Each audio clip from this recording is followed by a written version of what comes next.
wake-up calls, I'm not talking about that alarm that you have on your phone. I'm not talking about our parents shaking you in your bed. I'm talking about those moments where we ask ourselves honestly, what am I doing?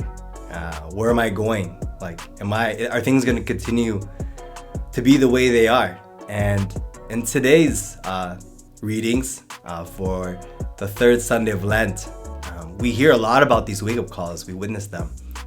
In the first reading, we read the book of Exodus, and where Moses encounters the burning bush,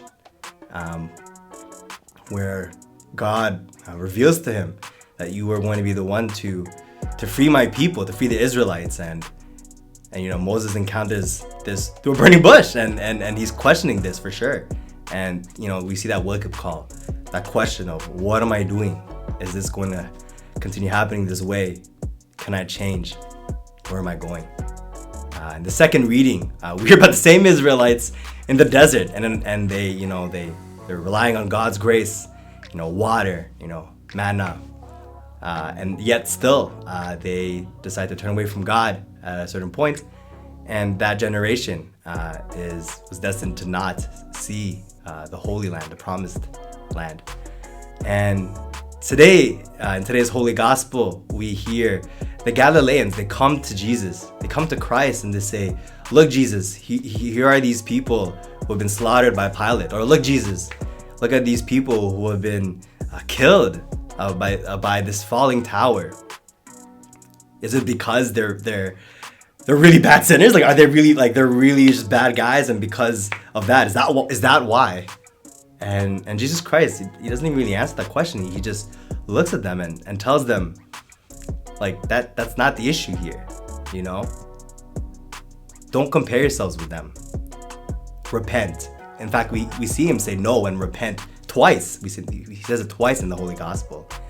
And obviously, and this is like not for just any reason, but to provide that wake-up call, for his followers, for the Galileans, to instead of look outwards and see like the measures of how they're doing well, but to look inside and ask those questions. Where am I going?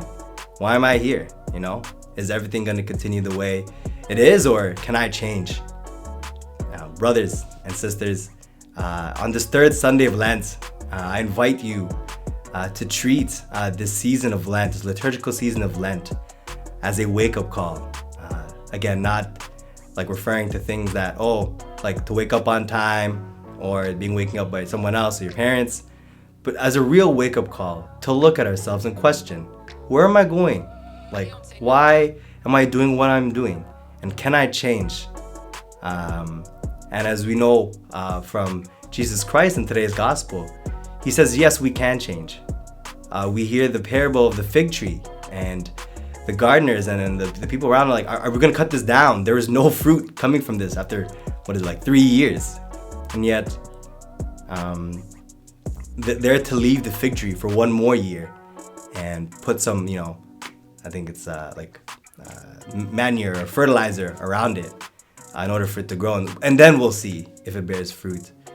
So yes, brothers and sisters, we hear in the gospel this call to repent. There's a reminder of the second coming, of things to happen in the future.